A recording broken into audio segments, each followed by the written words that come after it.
If you've been around the channel for a while, you know that this car is the whole reason the channel exists in the first place. And during that time, we had some great experiences, from taking this car to its first ever car meet and attending many others, as well as jumping into autocross headfirst and figuring out how to drive this car aggressively. We've done it all. But that means that we also need to do some maintenance.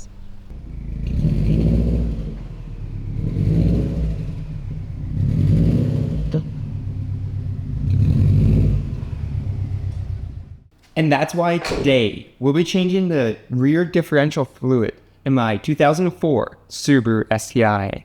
It's actually something I haven't done in the 10 years of owning it, due to the mileage that we've put on the car being relatively minimal.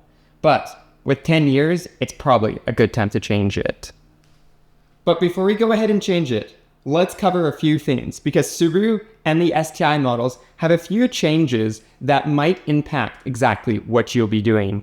So if you have a 2004 to 2006 Subaru STi, you're going to have a clutch LSD in the rear. And that means that you want to use exactly what I'm using, the Motul 90PA. It's a mineral-based oil, but it has additives for the LSD clutch packs.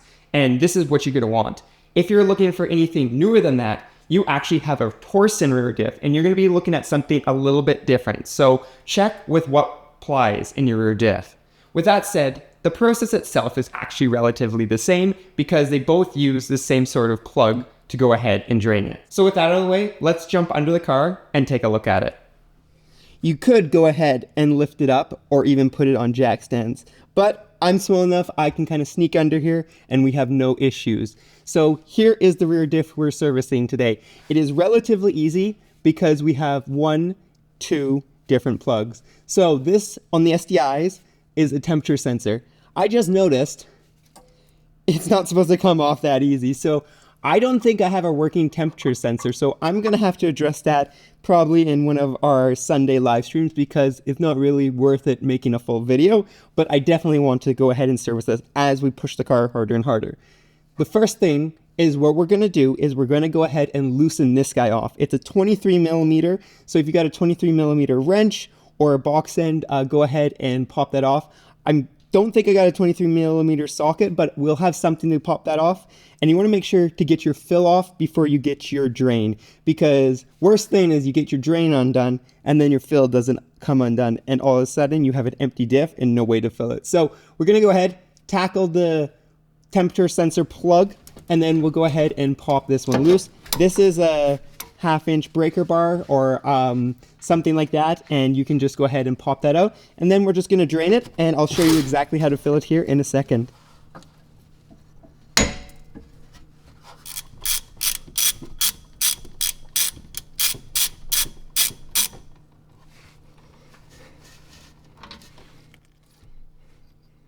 Ooh, that's pretty dirty, but look at that, there is very little metal shavings.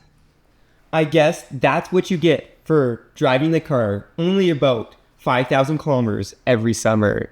The oil looks relatively good. There was a little bit of metal sitting on a magnet, but nothing that I was worried about. And well, those came out way easier than when we did this in the Forester. The Forester, we had to use the jacking and actually lift the car and eventually broke it loose. Where here, we were just able to use the tools, and you see, even with the crescent wrench, just a good little bump and it came loose. So I'm pretty confident this fluid's been changed when I bought this car, so I'm actually not too worried about it. That said, we'll be changing it more frequently as we continue to push the car harder and harder. So with our fluid draining now, we're gonna just let it drain. I took it for a short little drive to warm it up so it drains a little bit quicker, because it is some pretty viscous oil. It is exactly SA90, so it is not like water oil, which you typically use as engine oil in most modern cars, so it's a little bit thicker. That said, you should be good with, I believe it's about 900 milliliters, so we'll be using this whole, or pretty much this whole thing, and we'll be going to, filling it from the top. Once the draining's done, we'll go ahead, we'll grab the plug, we'll go ahead and put the drain plug back in, make sure it's tight, obviously not too tight, and then go ahead and dump this in the diff before putting it all back together. And you can see that once it kind of starts pouring out of this fill hole, that's the level you want. So it sits right about here on the rear diff. So it's not going to be any fuller than obviously your drain plug here. So what you're going to do is you're going to go ahead now. We're going to go ahead, put the plug back, and then we successfully change the rear differential fluid. And just like that, we've changed the rear differential fluid in the STi. I don't know why it took us this long to go ahead and do it, but I'm now glad that we've got it changed. With that said, don't forget to subscribe because we have some more maintenance coming up with the STi, including changing the gearbox oil that, again, I've never changed.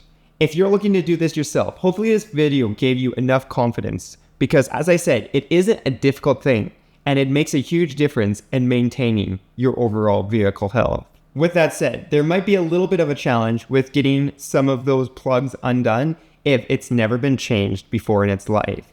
If you want to see a little bit more of a struggle, particularly with my cars, check out the video linked above where I changed it in my 2004 Subaru Forester. And let me tell you, I had to use the jack to get that one undone. And with that said, don't forget to go ahead and check out Flat for Off-Road for all your Venture Subaru needs, as well as a channel membership for some behind the scenes and exclusive perks. And I will be seeing you guys in the next adventure.